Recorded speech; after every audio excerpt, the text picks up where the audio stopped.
Oh, how we love port channels, and even more so, virtual port channels.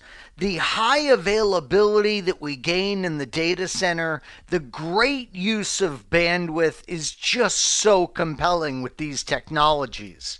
But alas, there could be problems, obviously, when we're working with such new cutting edge things. And in this particular nugget, we will look at solving the potential issues with things like link aggregation and control protocol and virtual port channels themselves. Now, before we dive in here, if you want a little background refresher on this material, you can see I've done a search at the CBT Nuggets website on troubleshooting Ether channel, and the very first course that comes up is Keith Barker and myself, Cisco RNS Troubleshooting Mastery course. If you look down, you'll find video number 7, Don't Fumble Your Bundle. That's right, this is a great troubleshooting video on Ether channel itself, and you might utilize this as a primer. Please feel free to do that if you feel like it's been a while since you've been working with Ether channel. Now, one of the first things on the mind of a student, typically in this area, in the data center arena that we're in, is okay, I really want to leverage this power with port channels. How many physical links can I bundle together? The answer ends up lying between a maximum of 8 to 16 physical links. It's really going to depend on the particular gear that you are working with. From a certification standpoint, Cisco really is going to lean towards 16 maximum physical links. And remember, if your device supports layer 3, you're going to be able to create layer 2 Ether channels as well as layer 3 routed Ether channels. Now, of course, we have our virtual device contexts. This is where we take a Nexus and we literally divide it up into many different virtual Nexus devices. And it makes sense that if you're going to have an Ether channel of, let's say, 4 links coming from one of those VDCs, all of those physical links need to be in the same virtual device context. Real good common sense there. Now, we form port channels in the Cisco data center using link aggregation control protocol. That is indeed our dynamic method. If we want a different methodology, we have a static method that we can use.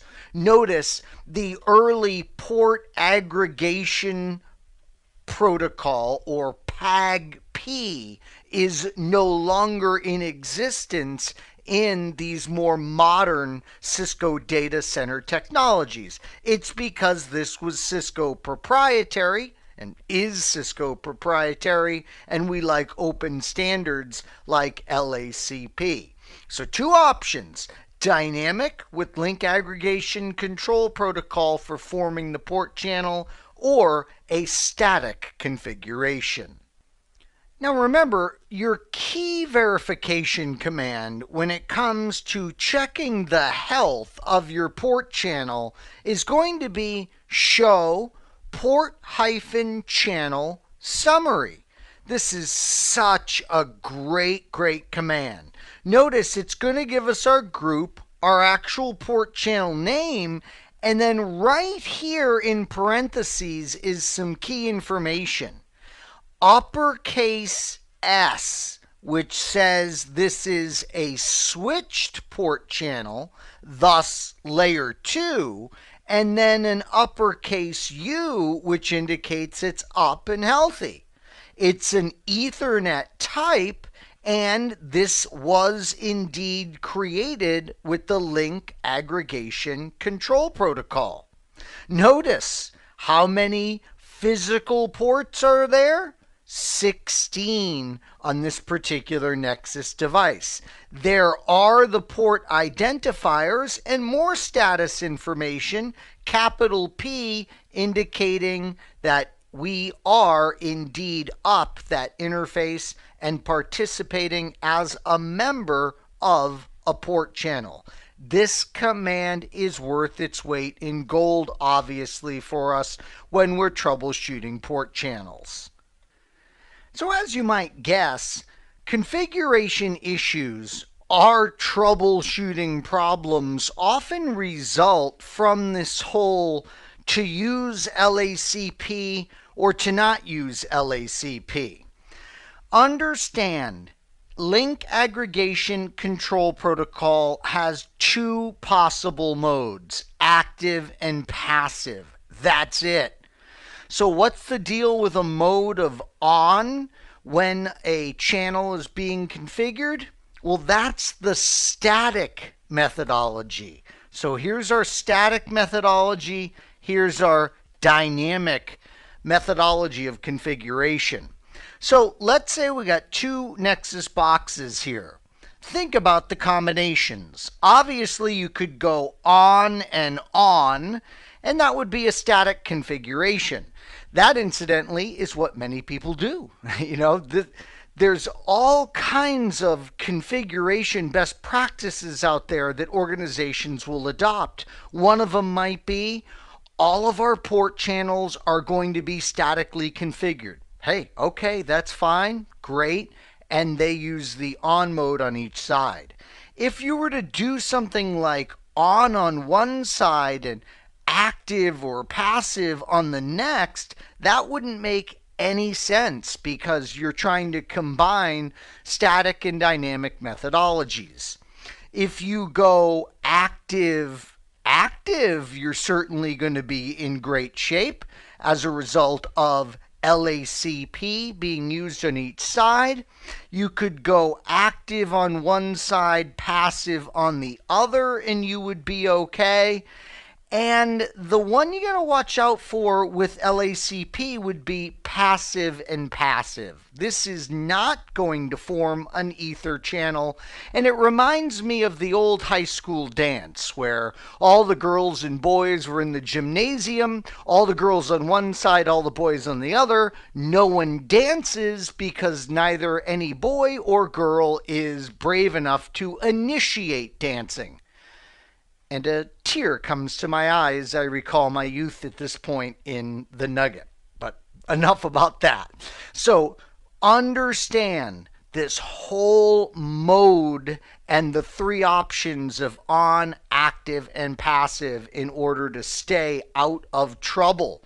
One great strategy, by the way, is to down your physical links, get them all configured in the right mode. Maybe you're going to do active on one side and passive on the other, and then go ahead and bring them up and let the magic of LACP work. Now, keep in mind that in the Nexus environment, we need to literally enable LACP with the feature LACP command. We're not used to doing this in an iOS type environment. You could easily forget this. What if you wanted to disable LACP?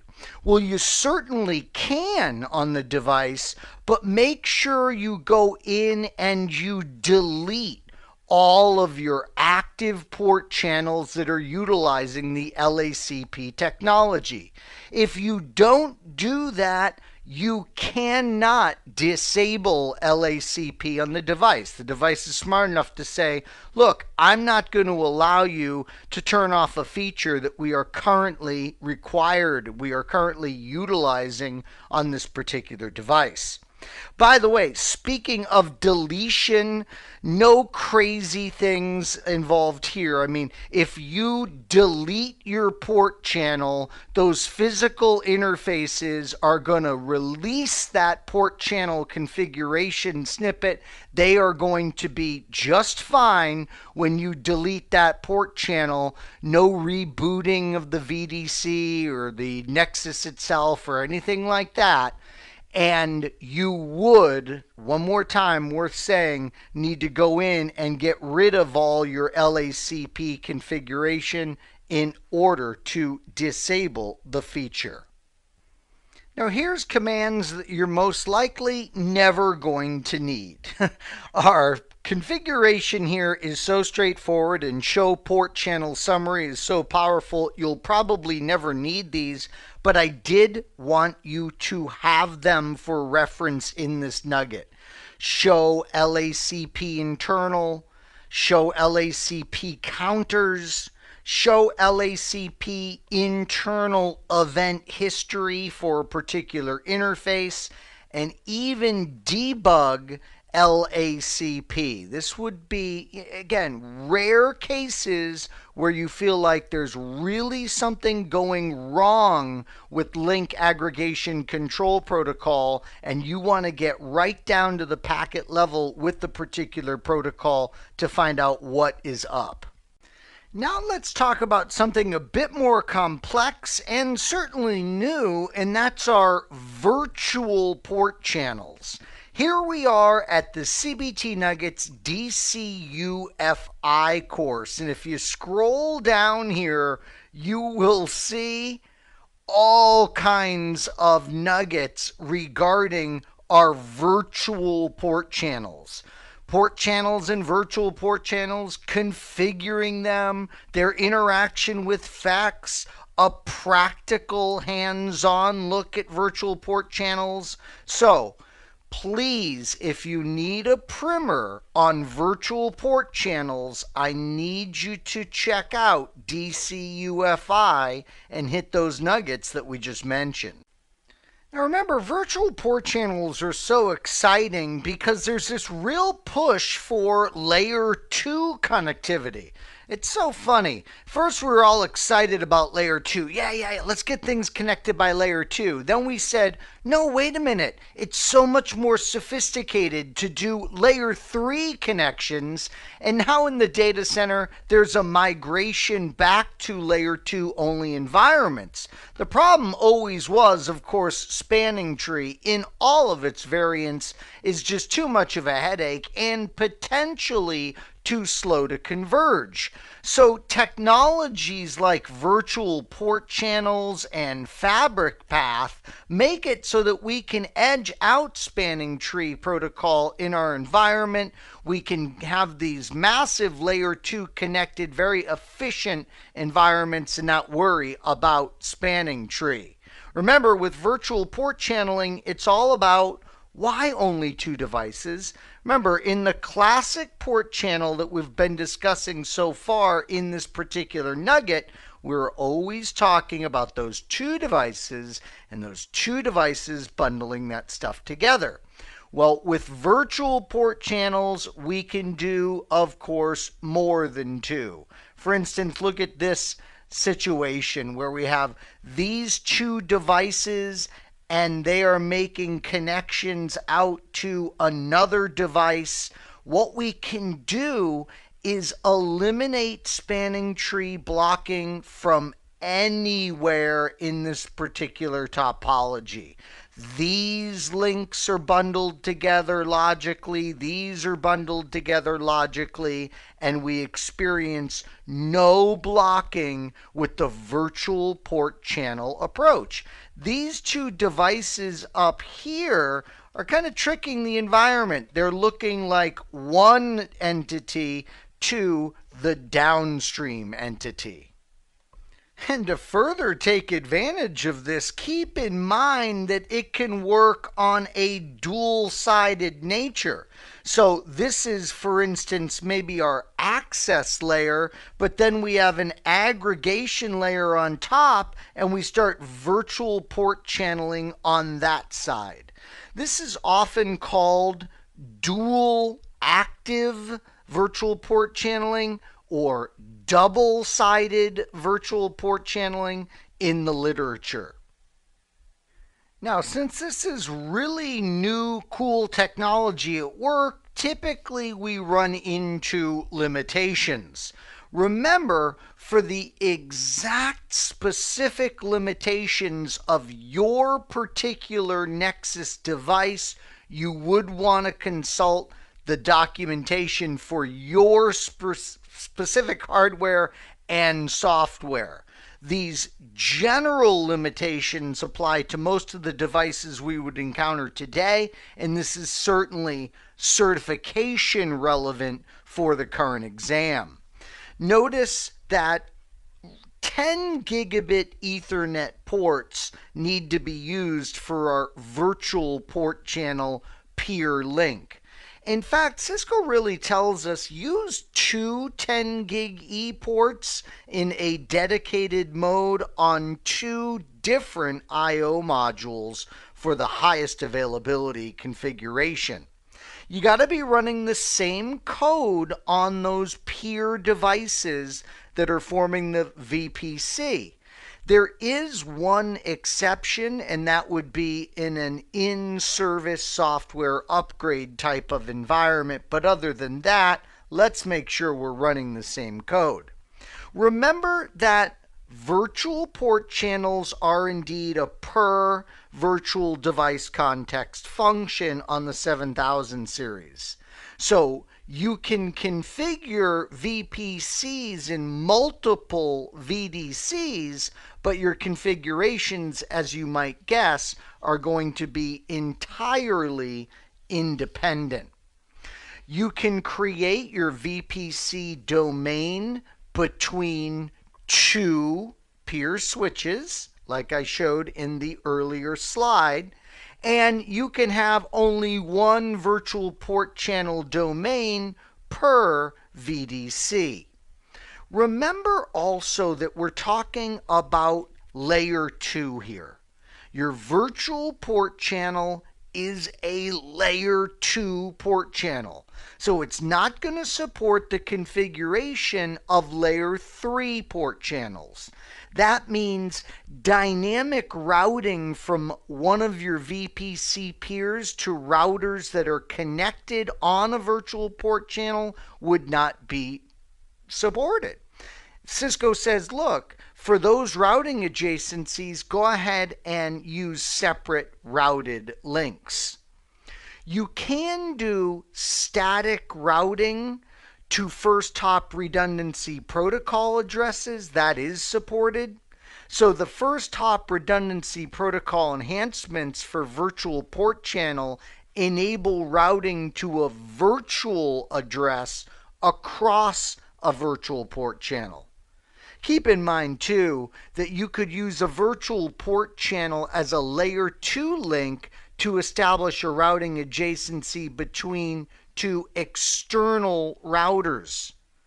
The routing restrictions for a virtual port channel would only apply to routing adjacencies between the peer switches and routers that are connected on the virtual port channel switch. Just like with normal port channels, how we had that kind of key foundation command, we have the same here with our virtual port channels, and it's show vPC brief. This is just really incredible. Look at all this great information that we get. It displays the domain ID. It displays peer link status. It displays keep alive message status, whether our configuration is consistent and successful, whether a peer link is actually formed. And notice, we not only get specifics on the peer link status, but we also get good information, including consistency verification on the virtual port channel that's actually part of this particular virtual port channel domain. So this command is definitely a great starting point, and you want to be very familiar with this command if you're in production or interested in Cisco certification in this area. Now, in that last command, we saw that everything was consistent and happy But what if things were not having consistency configuration success? Well, this command almost seems too good to be true, doesn't it? Show vPC consistency parameters, easy for me to say, and then we have the global option that we can utilize. Notice the global option is going to allow us to verify our settings to the peer settings, line by line. This is so cool. VLAN mappings, whether or not we're using spanning tree protocols, MST region, does it match, BPDU filtering, edge BPDU guard, you name it. Go right down the list and compare and see what has varied globally. Notice we have a vPC and also an interface option that you could utilize here in order to verify the consistency between the port channel configurations for the virtual port channel member ports. So, show vPC consistency parameters, another key command for us. So one of the huge troubleshooting checklist items you should think about is the configuration consistency. I mean, it really is critical, and obviously you're looking at general settings and you're looking at configuration settings on interfaces on these virtual port channel peer devices. So lots to be concerned about with consistency. But other layer 1 and layer 2 things should be looked at as well. When it comes to the virtual port channel peer link, we already mentioned that we want to gather up 10 gigabit Ethernet ports, bundle those together and do the peer link. And remember, we can use M-series I/O modules, or we can use F-series I/O modules, but we're not going to mix and match. It's the same thing with our member links. Those can be pulled from the M-series or the F-series, but we can't mix types. How about the virtual port channel peer keep alive link? And remember, if any of this terminology is hazy for you, little fuzzy, it's been a while since you've worked with it, go back to my nuggets on those particular topics that we referenced in this nugget and refresh. So for the vPC peer keep alive link, remember, if we don't specify a particular VRF when we're configuring that thing, it will be placed in the management VRF by default. So make sure your out-of-band management interfaces are connected to that separate management network. Verify IP reachability on that vPC peer keep alive link. I would use ping, and I would be sure to specify the source IP address and the VRF that we're going to use with that peer keep alive link. Configure that peer keep alive link, make sure it's up and operational, and then go for your vPC peer link. And about that vPC peer link, remember, we configure it as an 802.1q trunk, and we should limit the VLANs that are allowed on that trunk to only our virtual port channel VLANs. Now, something I get asked about a lot actually is the virtual port channel number that's used for a specific virtual port channel. Look, this needs to match on the vPC peer devices. So you want to verify the same vPC numbers configured on both the port channel interfaces that are part of your single virtual port channel. Keep in mind that the port channel number does not need to match on both switches, but it's recommended to keep it the same. I mean, I would always configure it that way. The VPC system priority needs to be the same on both of our peer switches. If we change it on one switch, make sure you change it in an identical manner on the other switch. Verify that your primary virtual port channel peer switch is the spanning tree root for all your virtual port channel VLANs, and that the secondary VPC peer switch is the backup route for all of our virtual port channel VLANs. And then check for any orphan ports. Remember, an orphan port is any port not configured as a virtual port channel, but it carries a virtual port channel VLAN. And some additional commands that I think you should be equipped with when it comes to troubleshooting virtual port channels would be like show vPC peer keep alive. Obviously, this command is going to display the state of our peer keep alive link. And remember, we make sure that's operational before we work with our vPC peer link. Another one I love is show running config VPC.